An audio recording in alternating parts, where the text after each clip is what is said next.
Hey, welcome back everybody. Another day, another vlog. Doing a little bit early today. The heap of stuff dropping from CES, so I wanted to get it out and I wanted to be able to spend some time with my beautiful family tonight, so I figured I'd get it done now. Got enough there for today to give you a bit of an idea of what's going on. Some big news there I want to talk about. And then we're right for the day and more stuff for tomorrow. So yeah, lead into that. Got through finally after the storage issues I had the other day. I said you had to clean up a lot of stuff. The biggest thing with YouTube is storage, and it's a never-ending shuffle with the old girl. But I've managed to clear it up. I've got 150 gig now free, so I've just got to constantly manage that storage a bit better. It sounds easy, but it's not. It's when you're doing 4 or 5 gig files, when you're doing 800 megabyte photos, it doesn't take long to smash a heap of data and to work out where you're going to put it all. And obviously when I'm away at work, I can't take my 10 TB with me. I don't take that. I've only got so much room I can fit in my luggage. So I take a little 4 TB with me, and so I've got to shuffle and back up and vice versa. So we're finally on track with that, which let me get into Lightroom, clean up a heap of photos from the 3rd. I've still got the 1st and 2nd to do. I've got tons and tons of editing and work and videos to get done. So that'll be this week, this swing at work. I'll get all that done. So I've got plenty to do, plenty of videos that means to get out, which is good for you guys. I just got to get my ass into gear. I've tried to get a bit of a backlog of stuff ready to go, so I didn't have to rush around trying to film stuff. That's harder to manage when you get a week off, but it's a lot easier to just load all that up, have it ready to go, and then I can just do the videos as I can and smash them through and release them out to you. Doesn't give me a regular schedule, but it does mean that I'm constantly bringing out stuff to you as long as another day, another vlog series. Anyway, on with the news. Okay, I'll start small and work up to the big girl at the end. Asus ROG Swift 360. They've released a new, I guess, gaming screen, gaming monitor. It's not a real lot about it. It's come out of CES. It's only just been announced. 360 hertz refresh rate. It's taken them a long time to work with NVIDIA and the panel maker to get all the complexities organized. Obviously, it's easy to get the 360 hertz, they're saying, but it's to get everything to work together so it's actually a seamless, fluid, smooth, good-looking picture was what the bit that took the hardest and the most effort to achieve. And without being there, it's hard to sort of give you a good idea of what it looks like there, but they do have a side-by-side comparison, and you can, in the 240 hertz, there's at high speeds, there's a little differences, tags and stuff are a little bit out of focus and stuff like that. Again, this is probably more so if you're heavy into your gaming, I guess even sports, if you watch live sports through your computer, then a refresh rate would be good, because in sports, like on a TV, refresh rate's the most important thing. So if you've got a high refresh rate, high speed, like baseballs and gridiron and golf balls and stuff like that, it's going to be better. So if you watch everything through your laptop and that, like I do, and you live on a computer, you don't have a normal telly, thanks to Jack, but even at work, I spend most of my time on the laptop. I don't pretty much go near a TV anymore. That's probably more so what down the track is going to be more beneficial. So that was pretty interesting. Around about the $650 US, so it's $1,000 odd for a monitor. They didn't actually say what size it was. My apologies. I'm sure they'll have that out in the next few days. We'll get some more information and some pictures of it once it drops. Canon. I'll leave the Canon news till last. There's a couple of things there I want to talk about. Sony had their conference at CES, and to say that there's people there's Sony people that they're pissed off would be an understatement. I went through and I watched one video, and gentleman, really good Aussie guy, said basically they didn't release anything. I'm like, oh, that's a bit weird. I went on there, onto Sony's website, had a look at that. They've got a big whole page there for CES, and yeah, they didn't release much. They talk about a new 8K TV, but no specs, no models, no nothing on it, no prices. They talked about a 4K OLED. Again, no specs, no prices, no sizes, zero info whatsoever, and like just 2 pictures on the one page, scrolling down.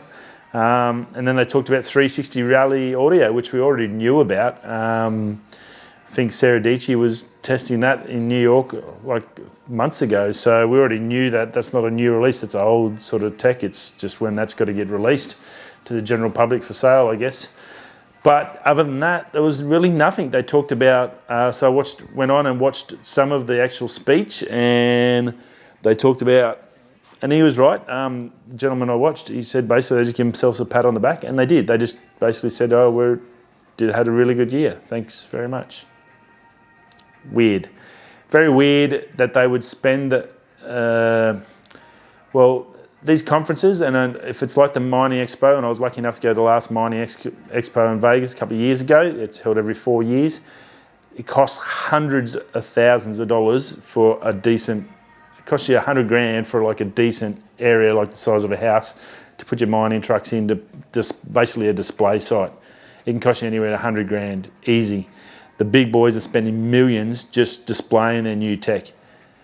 I'm assuming that it's going to be the same for CES. You'd have to spend a fair bit of coin, A, to get a display up to show off your wares, and B, if you want to do a speech and pump everything else, it's a massive big advertisement. You're going to be spending coin. Why the hell would you waste that money to go out and say nothing? They didn't release anything. They talked about how PS4's overtaken the PS1 in sales.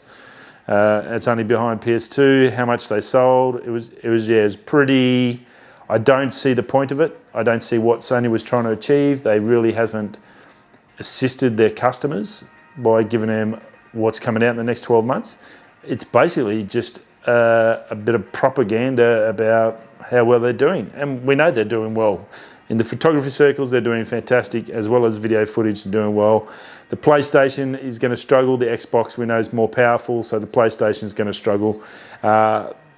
Whether they were too scared to release that because they know the Xbox is going to give it a touch-up, it doesn't really matter. I think they really need to realise that, like in cameras, you're either a Sony, you're a Canon, you're a Nikon, you're a Panasonic, you're that user. It takes a fair bit to people to change. It's like cars, like you're either a Ford man, a Hold man, or a Toyota man. You're not going to jump ship straight away. So if the Xbox is a little bit more powerful, that's great for the Xbox guys, and that's fantastic. It's great for technology because it'll make Sony get better. That's fine. But to not release anything because you're worried about a totally different platform, that's just stupid. And I think they need to really, it was a wasted opportunity to come out and really put the boot into these other camera manufacturers and come out and just somehow miraculously release some ridiculously camera that's going to smash them all to bits, because mark my words, Canon's coming for them and they're ready to fight, and they've got the budgets and the people to do it. I think this could be the year Canon really takes it to Sony. So very disappointed from Sony to see basically a speech about nothing and 0 new releases, which is just, I don't understand. And a lot of people are the same like me. We don't understand why they've gone and wasted that money and not said anything. So that was interesting. Rightio, into the big stuff, the juicy stuff. Canon, I'm going to go my preference first. Canon's filed a patent for IBIS, so in-body image stabilization, for the EOS M range, which is fantastic. That gives us hope. It means they're going to be sticking with the M range, which is fantastic. It means the camera I use, the M50, is going to be around for a while. It's going to get updates, it's going to get firmware, all that sort of stuff. They're going to continue to make products for it, so it's still a valuable item and it's still worthwhile. It also means that lenses will still be getting released for it, stuff like that. So if they're putting out patents for the M range, it means that they're happy with how it's progressing at the moment, and they're going to continue working on it to make it better, which is fantastic. IBIS, which is awesome. As much as great to get on a gimbal. Now they've got a gimbal, the P1 series, fantastic, but you've got to set it up, and I think with any gimbal, it's a bit of a pain in the ass. You can't just, when you've only got one camera, and I'm sure there's a lot of people, little guys out here that can't afford two cameras to run around with, will have one set up on a gimbal and one to do other stuff. It's very tricky to constantly swap in between and change. It's bad enough going onto tripods and out of tripods to shoot free, let alone to chuck it in the gimbal and then carry all that stuff. So to have that IBIS built into the body, which will help, because a lot of the M series lenses, the Canon ones do. I don't think this Sigma has image stabilizer in it, and I'm hopeful in the next 12 months we get some more lenses to suit the M range from either Tamron, Canon, or maybe some zooms from Sigma. That would be just friggin' amazing. I'm hopeful Sigma maybe announce something at the CES, or they are due at the end of this month to bring out their roadmap. So that's fingers crossed we see something from Sigma for the M's in the zoom range. Even at the end of the year would be great, because we all know that the M50's September is a possible update time, so that would be awesome. So yeah, IBIS, they've done the patent. Now the patent has basically what looks very similar to an M50 body as the diagrams. That doesn't really anything. That's just an example to explain how the IBIS is going to work for the patent office. I've had to do a patent, so I've got an understanding. The pictures don't take too much into them, but it's a pretty semi-detailed drawing of what looks to be an M50. It's either that or an M5, something like that, in that same body shape. So that's good. There's a slim hope we'll get it in the new M50, which, as I said, fingers crossed, September, with that new 32 megapixel sensor and all those other amazing features which we hopefully get. So that was pretty cool, that patent there. Again, it basically means that there's a lot more to come from the M range, and that's good for everyone. So very, very cool. Now the big one, the big release of the day. Everyone's releasing it. Peter McKinnon was out with it, I think, first. Jared Poland, all the guys are there. Peter McKinnon went to the Canon headquarters in Canada to do basically just a hands-on. No shooting as such from it, apart from a few guys that have tested it. There's a few on the Canon website. I watched a few of them, and it's been pretty positive so far. The body seems to be very much similar to the old shape and style. Still got that rugged, waterproof, or not waterproof, but water resistant, dust resistant, all those strength characteristics. So you can shoot in the rain, dust, wind, whatever. You don't have to worry about that stuff. It's a new magnesium alloy over the old style. I think it was like just a normal alloy body. This is a new magnesium. I'm not sure how magnesium goes with salt. That's the only problem. I know there's something, I think it's magnesium that has trouble with salt, so be aware of that, but it's all wrapped up in plastic anyway on the outside, so it's a lot lighter, so that's really cool. Basically the same size. The big news, 2 CF Express card slots. That's the new format for cards. 1600 megabytes a second transfer speed, just ridiculous speeds. Amazing for what I guess it's the future of the cards they're talking about. So that's really cool. High-speed data. I know if I do even a bracket shots, it can take multiple seconds for it to get it to the card. So hopefully maybe in the new M50 we get just a single CF Express card slot. That'd be pretty cool. I'd be happy with that. It's got a new joystick, so they got rid of the swipe display. They've got a little joystick with a sensor on it. That's to control your AF points. It's up to 191 AF points, similar sort of bracket in the guts, but it does cover roughly about 90% of the screen. And it can move a lot faster using that joystick. It's not a tick-tick-tick-tick. You can actually shoot over to where you need to do, much like the touchscreen on the back. You can do it that way. 16 frames a second on the optical viewfinder, 20 frames a second on live view. So that basically you lose your optical finder and it's just off your screen at the back. You can run and gun with that if you need to. The real photographers like Jpeg basically said that's just crazy. Why would anyone do it? They're not going to do that anyway. So it's probably going to still be, he said it's still sort of a pretty cool feature, but it's more likely the 16 frames a second is probably a bit more realistic for the sports photographer that this thing's aimed at. It's now running Heif files instead of JPEGs. With Tony Northrup talked about Heif files not long back. Basically the same as a JPEG, but it's more compressed, it's less data, and it's 10-bit instead of 8-bit, so you get more, you get the same sort of compressed file as a JPEG, but you get more quality out of it, I guess is the easiest way to look at it. So it's going to Heif, so that's probably a good thing. I think JPEGs slowly over the next 10 years will sort of wear away and Heif will take over, or something else. Same battery, so you can reuse the same battery if you've got if you've got spare batteries, but obviously the electronics are better, so it doesn't use as much, so you get more battery life.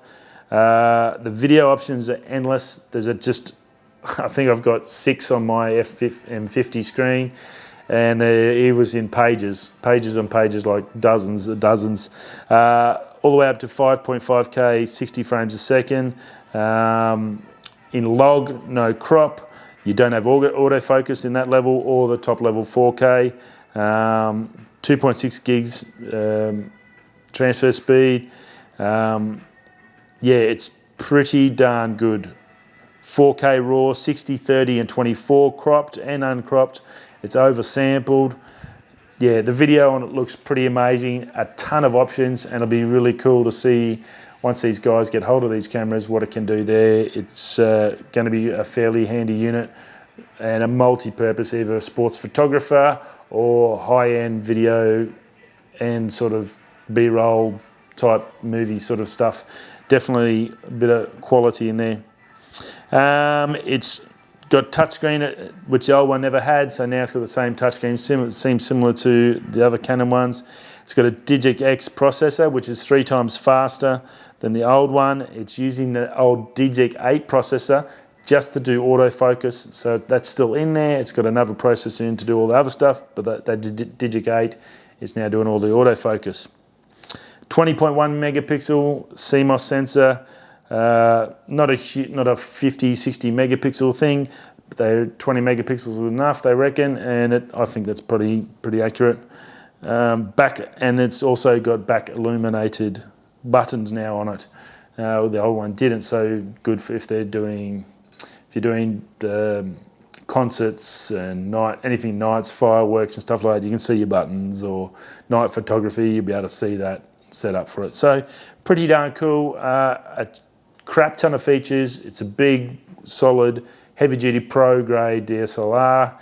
A heap of new features in it, so it'll be interesting once the video boys, once the YouTube crew start getting their hands on them and what they achieve with them. Basically, Canon's give it to a heap of photographers as such. I haven't seen any real live reviews as yet. I'm sure they'll come out in the next week. We're going to see a crap ton about that and anything else that Canon decides to release in the next few days. Now, the price range they're looking at, that's where it sort of gets a bit tearful. $6,500 US, so let's just call it 10,000 Australian bucks just for a body. It's not an entry level. I don't think my trade-in for the M50 will cover much on that. So you won't see one on this channel for a while, unless Canon wants to donate one. I'd be happy with that. But yeah, $6,500. Obviously, it's a top end, top of the wazoo. It's good to see. It's like Ferraris, I guess. You get the stuff in the Ferraris and the Formula One. Once they get all the new features, all the models then peter down and the technology comes down to us. So the more that gets in over the next year, 2 years, then they'll peter down to us little folk. And we'll get some good benefits out of it. I think there's some pretty decent tech. The video options look amazing in it. And yeah, like the 16 frames a second is just ridiculous. And obviously you pair that just to like normal, the autofocus is really, really good. So very, very cool. So a lot happening we all suspected this would happen from CES. This is sort of day one and it's all going crazy. There's tons on YouTube to watch.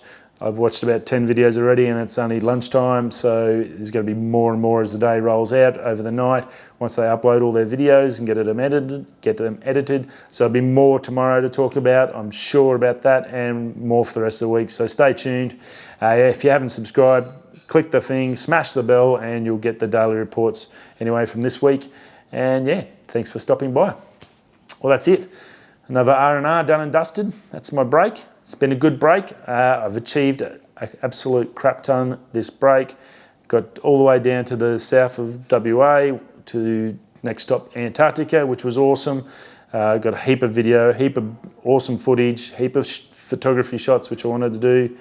And now I'm just looking forward to see the family, which I can't wait to see. Cool. Rightio. And for me, Pops, he's having a rough time. Thinking of you, buddy. If you're watching this, I love you heaps, and I'll talk to you tomorrow. Rightio. Or yous coming, or going to CES. Send me some pictures. I'll see you tomorrow. Peace.